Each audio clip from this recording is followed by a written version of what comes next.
Roseanne Gadd, Lansdale. There are two things that we should never speak about, politics and religion, so we are going to dive into both. I'm wondering what your hiring process looks like for new employees. Do you speak with previous employers? Do you check their teaching credentials and experience? Do you check their social media sites? You did post a new hire for a 7th grade technology assistant who dressed as a drag queen named Annie Christ at Lansdale Library and read Sparkle Boy and Naked Mole Rat Gets Dressed. Both very inappropriate books for kids. Red flag. Why is a drag queen so excited to perform in front of children? The group Gays Against Groomers do not approve of this kind of behavior in front of children. Is he going to push his ideologies on the innocent? Let me be very clear. I do not care that he is a drag queen. I care that he is around children reading pornographic books. Where do your responsibilities lie when you hire people that may not be the best fit for our community? Who's accountable? We live in a world where your version of diversity, equity, and inclusion is allowing kids to identify as animals and objects. This board has also showed no concern or empathy for our special needs community for over 2 years. Parents have pleaded for your help and support for their children to no avail. You claim to be North Penn strong, but have yet to show that in all aspects of this district. Education is to teach our kids how to be mature, responsible, respectful adults, and to be successful in their lives. It's very apparent that this agenda is to poison our kids' minds, bodies, and souls. Your plan has become so obvious, and we will not stand for it. Thessalonians 2, verse 7 and 8, for the secret power of the lawless is already at work, but the one who now holds it back will continue to do so till he is taken out of the way. And then the lawless one will be revealed, whom the Lord Jesus will overthrow with the breath of his mouth and destroy by the splendor of his coming.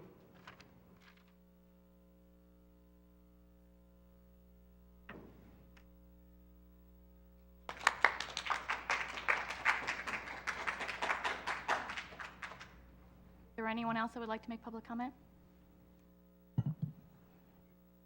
Monticelli, are you a resident of this district? I'm a taxpayer of this district, not a resident. And what's the nature of your taxpayer status? I'm in Upper Gwinnett Township. Giuseppe Monticelli. In what capacity is your status as a taxpayer? I'm a renter. A renter within Upper Gwinnett Township? That's correct, sir. Giuseppe Monticelli. I'd like to speak about agenda item 6J. It's very unfortunate. Last minute, you pulled a quick fasty. Couldn't attend. Tried to do so. I wanted to speak about that then. Well, it looks like you have it on today's agenda as well. You keep on sending these kids to APSs. Anyone out there that doesn't know what APS is, it's an approved private school, and school districts tend to like to send special education kids and kids that are emotionally disturbed to these schools because they claim they don't have resources to help them. They, in fact, can have resources to help them. I mean, my goodness gracious, you could set up a life skills class as number one. I'm listening to the comments from these Rayombo ladies over here about drag queens as being set up. What the hell? Bauer, that reminds me of Jason Todd Gattuso. What you want, a Gattuso case again with one of these pedophile teachers coming in? It sounds like something's wrong if you read those type of content to kids. But, the APSs, I strongly object. And the main one that I'm talking about is Pathway School and Fairwold. Fairwold's up there in Upper Dublin. Okay? So, my God, what pretty much happens is the kids show up. I know. The kids show up on the buses every day. It's a good 2-hour trip. It is. One way, 2 hour. And when they show up, they get to play video games all day. Now, is there instruction? maybe about hours worth of instruction out of the 6 hours. So I would propose and motion laid upon the table that we go ahead and actually keep these kids within the school district, Ms. Stoll, and actually help them and be comforting and nurturing, just like Monaco Mamas.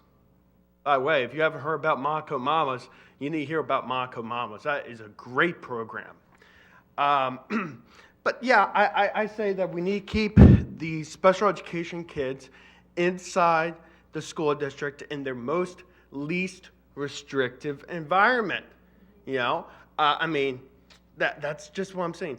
I yield upon my rest of my time to the Madam President. Thank you.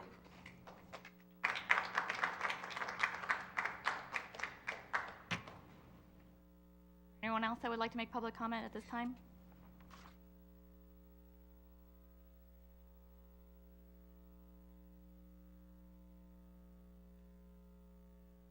My name is Annalie Monte, and I live in Lansdale in Montgomery County. I attend Pembroke Middle School and I'm in 7th grade. I'm here tonight to tell you about my amazing sister, Olivia Monte, who's in 4th grade at Montgomery Elementary School. Olivia has Down syndrome. Every 1 in 4 people in the United States have a disability, and Olivia is one of them. We specifically moved to North Penn School District because it has a great reputation for inclusion, making education accessible for students. I had to leave all of my friends behind at my old school so my parents could provide Olivia with a meaningful education that will give her a quality life outcome. However, when we came here, my parents were shocked to find that a few teachers wanted nothing to do with those kids with disabilities and kept referring to them as those students. My family found that besides those few teachers, there are many teachers here that are really amazing and caring with all students. Teachers need support from you and lead them in valuing students with disabilities. Their support keeps getting cut and resources are shifted somewhere else. Too much is asked of them besides just teaching us students. They need help making their work manageable so that they can be here for all of us students, not just some of us. We're all better off when we have a really diverse classroom because we all learn from each other. You also set us up to be caring, compassionate, and kind toward each other when you support diversity in the classroom. In your mission statement, your goal is for us to be respectful, kind, collaborate, be responsible, resilient, and have integrity. You're asking us to respect human differences. It's only possible if you lead by example and tell teachers that every student matters here, including students with disabilities, and not just point them on a bulletin board as members of a community and say that they belong. Meaningful belonging means that all students are treated with dignity, respect, recognized for their strengths, and are valued in our classrooms.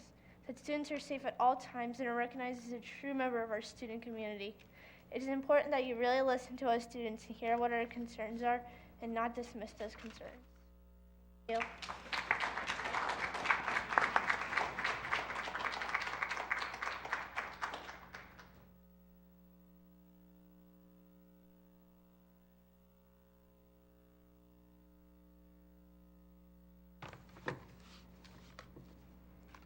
Jason Lanier, Lansdale.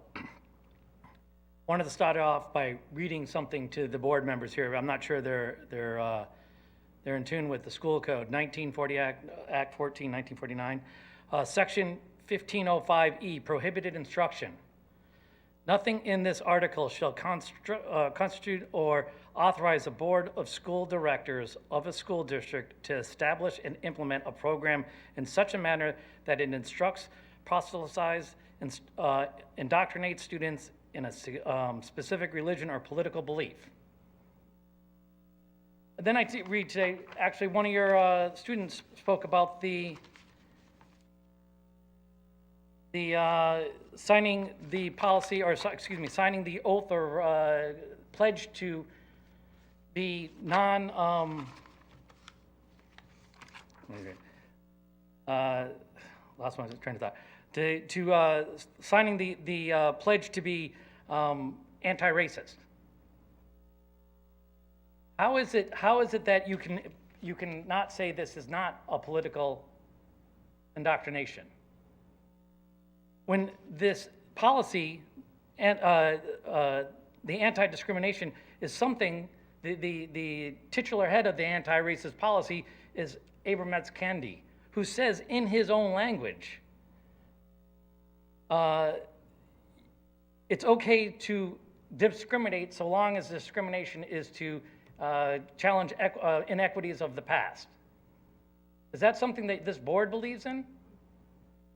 Is it okay to indoctrinate students in a policy which is clearly political? I mean, I understand what you're trying to say, where you want kids to respect one another or not hate, an anti-hate policy, not hate anybody. But having them sign a pledge is a form of indoctrination. It's a form of brainwashing. And I'm not sure why you guys are doing this. What is the benefit to the students? How is having a kid commit to saying certain lines that they will not do, or they will object, they will always fight against prejudice and discrimination? Who describes, or excuse me, targeting hate? They always fight against targeting hate. Who decides who's hated and what's targeted hate? Who decides that? These are important things, because if they're assigning a pledge to do something, and then the definition of who they're supposed to be targeting against or what they're supposed to be doing changes, what do we have here? You're signing yourself to a policy that has nothing to do with actually being better, just following orders. So I would like to know how this is not an indoctrination. Thank you.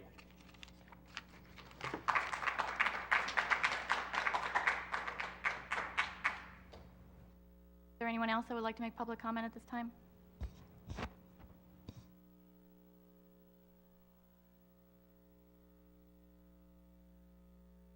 Pauline Braccio, Talmadson Township. I didn't have anything planned for tonight, but after listening to the comments, I really have to say that I'm very impressed with the young lady, the student who came up here and talked about how teachers treat the special needs children. When my daughter was attending, and this was 22 years ago, I witnessed firsthand when I would bring my daughter to school and then, pick her up, how certain teachers would treat those children who were special needs. One teacher in particular, her name is Mrs. Moore, and I believe she may still be teaching in the district, I don't know. She was in charge of 3 autistic boys who were nonverbal, and the way she treated them was appalling. She would actually smack them if they didn't do what she wanted them to do. And these were 3 boys who could not go home and tell their parents what was happening to them in school. And unfortunately, the thing that really makes me incensed is 20-some years later, and you are no better at taking care of these children, at teaching these children, and it's an abomination. And the fact that you would have somebody, the drag queen come in, I mean, come on. When does it stop? They are, look, even if he's not a pedophile, he's certainly going to lean that way. I don't understand why you would want anybody like that around the children that you are responsible for. You are responsible for every child in the school district. And what Mr. Monticelli was saying, you send them out. You farm them out. It's like, if you can't handle it, then all of you should just simply resign and get a group of people in here who can actually take charge and do the right thing by the students of this district. I removed my daughter from North Penn School District when she was in 2nd grade because I could not tolerate what I saw and how my daughter was treated. In 2nd grade, she was basically ignored. She was far advanced, and the teacher couldn't handle that. So my daughter was bored and didn't even want to come to school. She would come home and complain about how she was learning things that she already knew, and the teacher gave her no incentive to go further. I'm just really appalled, and I'm saddened. And these children, even though I have no children in the district now, they are still going to be my future too. I intend to live a lot longer. So the students who are in school now are going to become the leaders when I'm still alive. And that's a very scary thing for me at this time, Tina. Thank you. Thank you. Pauline.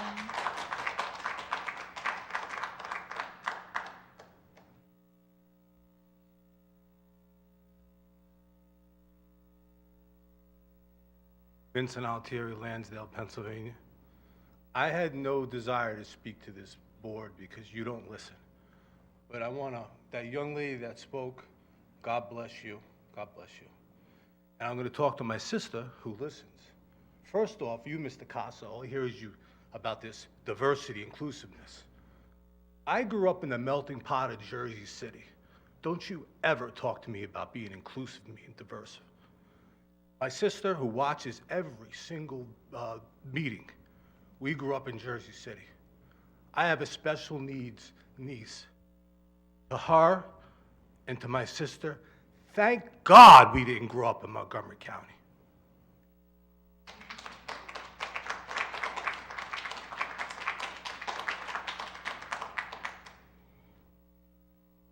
Anyone else that would like to make public comment at this time? Go ahead.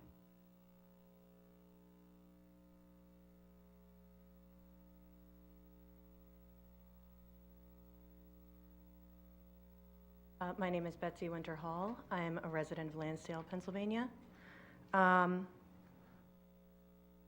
So I just wanted to share that I was very happy recently to be involved as a parent voice in several conversations. One of them was the comprehensive plan that you're going to be talking about tonight, or maybe it's an action meeting, so you're just voting. And I want to thank this district for considering our children in terms of diversity, equity, and inclusion. I want to say that we're doing work that is important work. It's hard work. There are a lot of pressures and a lot of directions. We have a lot of work to do here. What Miss Monty talked about, I witnessed as part of conversations a couple of years ago. I heard some of those things said about our children. Those prejudices are here. We have work to do. We have to name those things. We have to do that work. And so the 4 priorities that are outlined speak to the culture of dignity that we have to continue to instill, and that is work that is ongoing. It's not something that you do and then you're done with it. We have to work on the social and emotional well-being of our students now more than ever, because it has been very hard for everyone. And I said our students, I mean, that the plan also speaks to our teachers and our staff. We have to provide the least restrictive environment in the way that the law intends. And that doesn't mean warehousing. It doesn't mean setting aside. It doesn't mean special programs. It doesn't mean anything but the best that that child can do and access it. And then we talk about our buildings, which have to be safe buildings. They have to be secure buildings. They have to be buildings that are accessible. So what I want to say is that all parents of all children want their kids to be safe first. And safety means a lot of things, and it takes all the people. They need to be welcome, really welcome. When people ask me what I mean by inclusion, I say the first step is that the teacher of the classroom believes your child belongs there and that they're their student. And that's going to take work because they don't all, not yet. They need to be advocated in the school by all the people, and not just the parents, and not just a few people. They need to be included in all aspects of the school life. They need to be seen in all aspects of the school life, and they aren't yet, but they can be, and we know how to do that. And they need to be prepared for an independent life, which means the least restrictive environment, ideally in the general education environment, with access to that in the ways that we know how, with co-teachers, with inclusion facilitators, with teachers who believe those kids belong there. That's the work. So I want to thank you for putting that into the comprehensive plan, for working with the community and parents, and I ask you all for the resources and the structure to do that. and the expectation that everyone will do that. Thank you.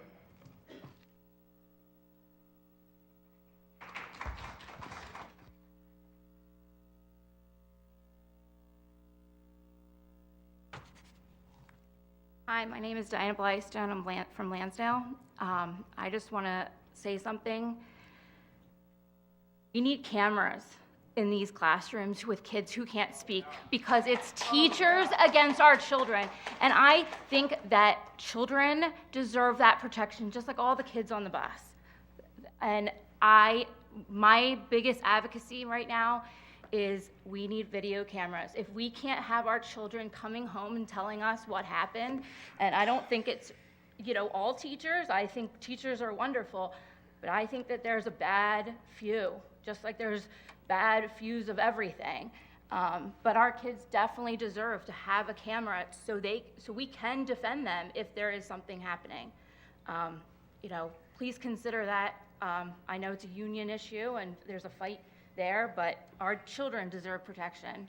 And, my son cannot speak for himself. He can't defend himself. He deserves the protection just like every other student in the school.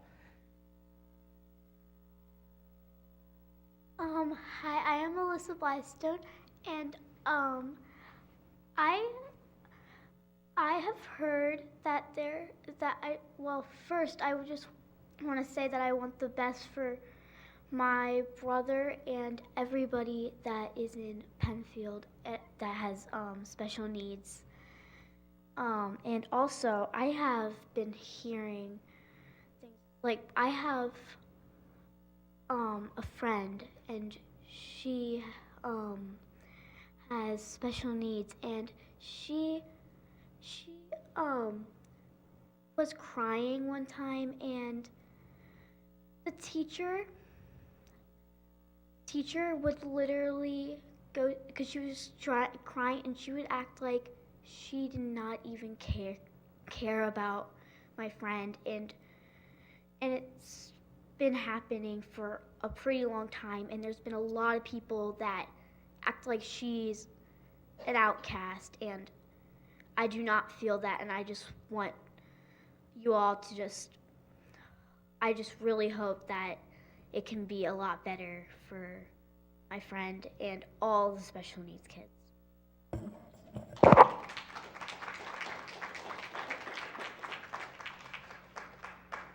Thank you, Alyssa. Is there anyone else that would like to speak right now?